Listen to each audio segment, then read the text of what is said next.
Good afternoon, students. We have done DNA replication according to Central's dogma. Now, next step is transcription.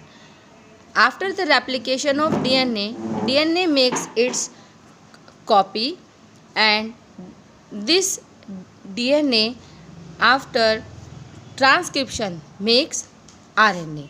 That means transcription is a process in which genetic information is copying from one strand of DNA into RNA. Basically messenger RNA, that means mRNA, and this process is called transcription. But some differences are there in replication and the transcription. Unlike replication, only a single strand fragment of DNA gets copied into RNA. In DNA replication, both strands of DNA act as template DNA, but in transcription, only one strand, which has the polarity 5' to 3'. This only is used to copy in RNA, and this transcription process occurs in nucleus. Basically in eukaryotes, because in prokaryote there is no nucleus. And DNA is copied into mRNA in the presence of RNA polymerase enzyme, which is DNA dependent. तो शुरू करते हैं process in which we study firstly what are the requirements for the processes. Requirements: firstly, DNA sequence. The DNA sequence, that means the part of DNA which have to replicate in messenger RNA, and basically it is called origin of transcription या transcription unit. In transcription unit is the part of DNA where can RNA synthesis possible, and in transcription unit there is three regions, in which first region promoter, and second region is structural gene, and third region is terminator. Promoter is the region of transcription unit where the initiation factor added and transcription process will start. And the structural gene is the part of this transcription unit which has the basically genetic information of protein or like a cistone.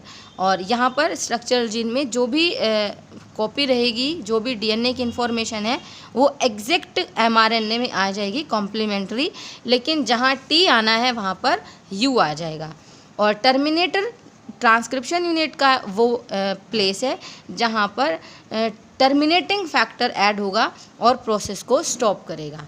तो ये है transcription unit. And RNA polymerase जो enzyme है, और दूसरा है dinitro triphosphate जो हमारे नाइट्रोजन बेसिस हैं, जो यूनिट्स हैं, जो हमारे बेस पेयर्स हैं वो, और इनिशिएशन फैक्टर और टर्मिनेटिंग फैक्टर.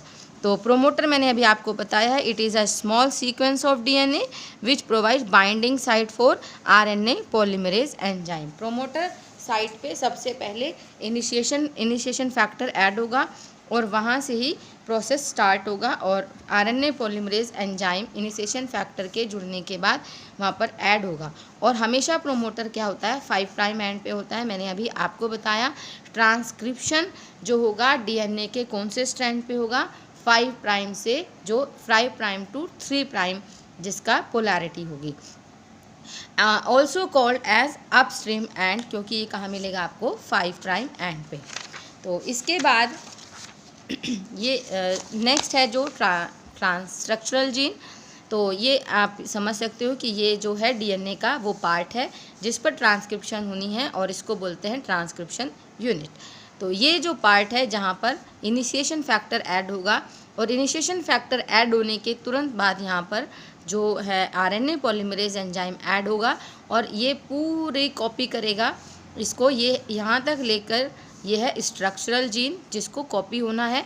और इसके बाद ये टर्मिनेटर यहाँ पर जो टर्मिनेटिंग फैक्टर है ऐड होगा, जिसको सिग्मा बोलते हैं, रो बोलते हैं। और रो फैक्टर के ऐड होने के बाद ये प्रोसेस जो है अलग हो जाएगा आरएनए पॉलीमरेज, और ये प्रोसेस जो है रुक जाएगा।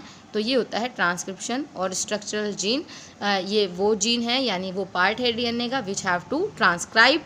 और स्ट्रक्चरल जीन जो प्रोकैरियोटिक में होता है वो पॉलीसिस्टर्मिक होता है। पॉलीसिस्टोमिक का मतलब होता है कि यानी कि यहाँ से अगर सपोज करो कि ये प्रोकैरियोटिक डीएनए है, तो प्रोकैरियोटिक डीएनए में एक ही जो है कई तरह की प्रोटीन बनने की इन्फॉर्मेशन एमआरएनए में आ जाएगी, इसको बोलते हैं पॉलीसिस्टोमिक। लेकिन यूकैरियोटिक में क्या होगा, स्ट्रक्चरल जीन यानी कि यहाँ से लेके यहाँ तक जो एमआरएनए बनेगा उसमें केवल एक प्रोटीन बनने की ही इन्फॉर्मेशन होगी, तो उसको बोलते हैं मोनोसिस्टर्निक। तो ये सिस्टोन का मतलब होता है यूनिट ऑफ फंक्शन, यानी कि प्रोटीन सिंथेसिस की पूरी इन्फॉर्मेशन। तो इनिशिएशन फैक्टर क्या होता है, जो प्रोसेस को स्टार्ट करे वो इनिशिएशन फैक्टर है, और ये 5 प्राइम एंड पे ऐड होता है प्रोमोटर रीजन पे। और बेसिकली ये होता है सिग्मा, इसको सिग्मा से डिनोट करते हैं। Terminating factor indicates the process factor that is rho and it is located towards 3 prime end ये डाउन स्ट्रीम रहेगा।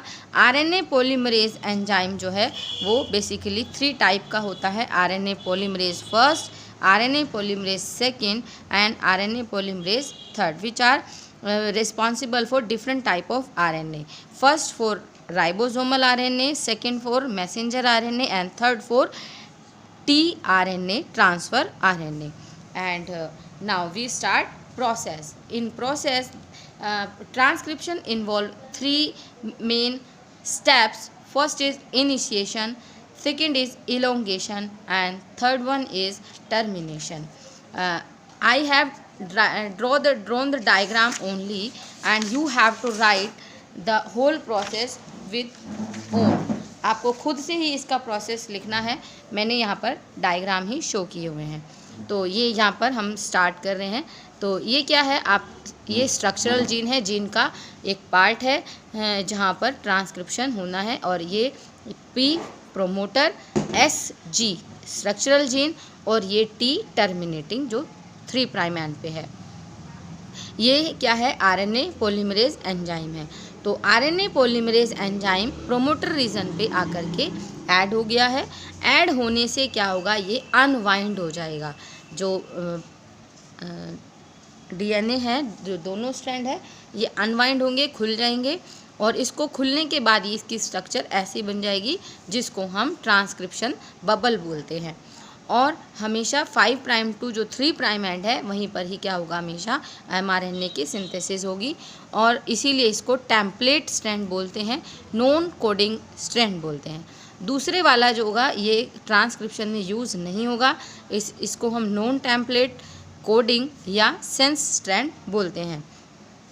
एमआरएनए के जुड़ने के बाद आरएनए पॉलीमरेज सेकेंड के जुड़ने के बाद ये अनवाइंड होगा, लेकिन प्रोसेस स्टार्ट नहीं होगा जब तक इसमें इनिशिएशन फैक्टर सिग्मा बाइंड नहीं होगा।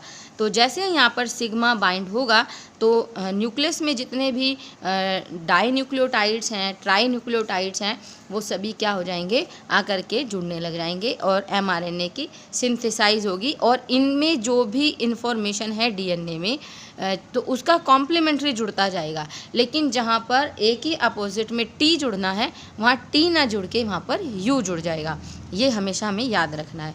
तो यहाँ पर एमआरएनए सिंथेसाइज होने शुरू हो गया, और ये देख रहे हो आप, बबल जो है वो आगे बढ़ना शुरू हो गया। जितनी इन्फॉर्मेशन आनी थी वो यहाँ पर आ गई, और बबल जो है इसी तरह आगे बढ़ता रहेगा। ये देख रहे हो आप, जो बबल है इसी तरह से आगे बढ़ता रहेगा, और ये पूरी कॉपी जो है बनती रहेगी, और एमआरएनए सिंथेसाइज होगा।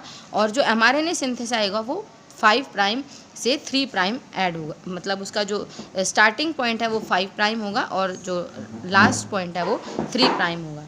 और जैसे ही ये जो बबल है वो एंड यानी टर्मिनेटिंग पॉइंट पे पहुंचेगा, तो वहाँ पर जितना एमआरएनए जैसे बन गया है, तो वहाँ पर लास्ट में ये आप देख रहे हो ये रो फैक्टर है, जिसको बोलते हैं टर्मिनेटिंग फैक्टर। तो ये रो फैक्टर यहाँ पर ऐड हो जाएगा और ये प्रोसेस जो है वो ख़त्म हो जाएगा, जिसकी वजह से ये जो ग्रीन कलर का आरएनए पॉलीमरेज एंजाइम है वो भी निकल जाएगा। और इनिशिएशन फैक्टर तो साथ साथ निकल जाता है, बाय मिस्टेक मैंने यहाँ पर इनिशिएशन फैक्टर लिख दिया है, आप लोग इसको ठीक कर लेना। ये क्या है, आरएनए पॉलीमरेज एंजाइम है, इसको बाद में नोट्स में प्लीज़ ठीक कर लेना। ये क्या है, आरएनए पॉलीमरेज एंजाइम है। तो आरएनए पॉलीमरेज एंजाइम अलग हो जाएगा, टर्मिनेटिंग फैक्टर अलग हो जाएगा, और ये जो ट्रांसक्रिप्शन यूनिट है वो अलग हो जाएगी, और ये एमआरएनए जो है बन गया है। अब ये जो एमआरएनए बना है यूकैरियोट्स में, इसका अभी जो है प्रोसेसिंग बाकी है, लेकिन जो प्रोकैरियोट्स होते हैं वहाँ पर उसकी प्रोसेसिंग नहीं होती, क्योंकि वहाँ पर जो एमआरएनए बनता है उनमें इंट्रॉन्स नहीं होते। जो यूकैरियोट्स में एमआरएनए बनता है उसको हम प्री मैच्योर आरएनए बोलते हैं, क्योंकि इसमें बहुत से ऐसे रीजन भी हैं जो बिल्कुल बेकार के हैं और जिसमें कोई भी प्रोटीन सिंथेसिस की कोई कोडिंग नहीं है, और उसको हम इंट्रोन बोलते हैं, और जिसमें कोडिंग है, इंफॉर्मेशन है, उसको हम एक्सोन बोलते हैं। तो हमें इन बेकार के पोर्शन को, इंट्रोन्स को यहाँ से रिमूव करना है, तो इसीलिए इसकी प्रोसेसिंग होगी, और साथ में इसको कैप लगानी है और यहाँ पर पीछे टेल लगानी है। तो पूरा प्रोसेस होगा, इसको प्रोसेसिंग कहेंगे। और यहाँ पर इस प्रोसेस में 3 इवेंट आएंगे, स्प्लिसिंग, कैपिंग एंड टेलिंग। तो ये जो प्री मैच्योर डीएनए है, आपको बिल्कुल याद रखना है, प्री मैच्योर डीएनए की प्रोसेसिंग ओनली यूकैरियोट्स में होगी, प्रोकैरियोट्स में इसकी ज़रूरत नहीं होती, क्योंकि वहाँ पर उनके एमआरएनए में इंट्रॉन्स नहीं होते। तो प्रोसेसिंग हम समझेंगे। तो पहले होगा splicing. Splicing what is the process? The process of removal of introns from pre mature RNA is called splicing. और इस प्रोसेस में हम सिंपल सा है, इंट्रॉन्स को एमआरएनए से कट कर देंगे, और उस कट करने के लिए हमें एक एंजाइम की ज़रूरत होगी, दैट इज़ एंडोन्यूक्लिएज एंजाइम। तो सपोज़ करते हैं कि ये मैंने जो पोर्शन दिखाए हैं ये ग्रीन कलर के, कि सपोज़ करते हैं कि ये जो एमआरएनए बना है प्री मैच्योर आरएनए, तो इसमें क्या है, ये इंट्रॉन है। तो इसकी स्प्लाइसिंग कैसे करेंगे? तो इसमें ये जो है बबल्स के फॉर्म में बन जाएंगे, और इस तरह से ये पहले ये एक्सोन है जो आप देख रहे हो, ये एक्सोन है, और जो ग्रीन कलर के आप देख रहे हो दे इंट्रॉन्स हैं। तो अब इंट्रॉन्स को जो है एंडोन्यूक्लियस एंजाइम की हेल्प से यहाँ से कट कर दिया। तो एमआरएनए हमें बिल्कुल मिल गया है, जहाँ पर कोई भी ऐसा पोर्शन नहीं है जो बिल्कुल बेकार का हो, जिसमें कोई इन्फॉर्मेशन ना हो। अब हमें इसमें करनी है कैपिंग। तो कैपिंग का मतलब होता है कि हम इसमें मिथाइल ग्वाइनोसिन ट्राईफॉस्फेट PPP यानी 3 फॉस्फेट ग्रुप। तो ये क्या मतलब हुआ इसका, मिथाइल ग्वाइनोसिन ट्राईफॉस्फेट को हम इसके 5 प्राइम एंड पे जोड़ देंगे, और इसको बोलते हैं इसकी कैपिंग करना। और फिर इसके बाद हम इसकी टेलिंग करेंगे, और टेलिंग करने के लिए हमें क्या चाहिएगा, हमें बहुत सारे एडिनोसिन चाहिएंगे। तो यहाँ पर लास्ट में यही इसकी टेल है, बहुत सारे एडिनोसिन जो ग्रुप है, जो न्यूक्लियोटाइड हैं, वो जुड़ जाएंगे एज अ टेल। तो अब ये जो हमारा आरएनए है, जिसमें अब इंट्रॉन भी नहीं है, कैप भी लग गई है, टेल भी लगी है, इसको हम मैच्योर्ड एमआरएनए बोलेंगे। और अब ये न्यूक्लियस में जब तैयार हो गया, अब ये कहाँ चला जाएगा, साइटोप्लाज्म में। और साइटोप्लाज्म में जाने के बाद जो सेंट्रल डोग्मा का नेक्स्ट प्रोसेस है, दैट इज़ ट्रांसलेशन, जहाँ पर प्रोटीन सिंथेसाइज होगी राइबोसोम की हेल्प से, जो हमारा अगला टॉपिक रहेगा। तो वो ट्रांसलेशन कहाँ होगा, याद रखेंगे, साइटोप्लाज्म में। और ट्रांसक्रिप्शन कहाँ हुआ है, न्यूक्लियस में। रेप्लिकेशन कहाँ हुआ, न्यूक्लियस में। और ट्रांसलेशन के लिए इस मैच्योर्ड आरएनए को कहाँ जाना पड़ेगा, न्यूक्लियस से बाहर, और ये जाएगा अब साइटोप्लाज्म में। तो ये था ट्रांसक्रिप्शन का प्रोसेस। और जो थोड़ी बहुत 1-2 पॉइंट हैं जो आपको याद रखने हैं। पहली बात, जो एमआरएनए की प्रोसेसिंग है वो केवल यूकैरियोटिक सेल में होती है।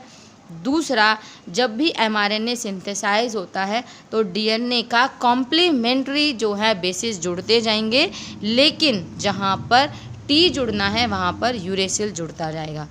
तीसरी बात, mRNA जो होता है उसके पास जितना भी DNA में स्ट्रक्चरल जीन में मैसेज है वो सारा मैसेज आ जाएगा और वो मैसेज कोड की तरह आगे ट्रांसलेट होगा। फिर मैं आपको बताऊंगी कि किस तरह से कोड बनते हैं, तो उसको हम क्रिप्टोग्राम बोलते हैं। तो ये था हमारा आज का टॉपिक ट्रांसक्रिप्शन। आई होप आपको अच्छे से समझ में आ गया होगा। मैंने डायग्राम ही फॉर्म में समझाया है, इसको अगर आपको समझ में आ जाए तो आप उसको 1-2 लाइन जोड़ करके जो प्रोसेस है, जैसे इलोंगेशन है, इनिशिएशन है और लास्ट वाला टर्मिनेशन, इसको आप अच्छे से लिख लेंगे। Thank you and have a nice day.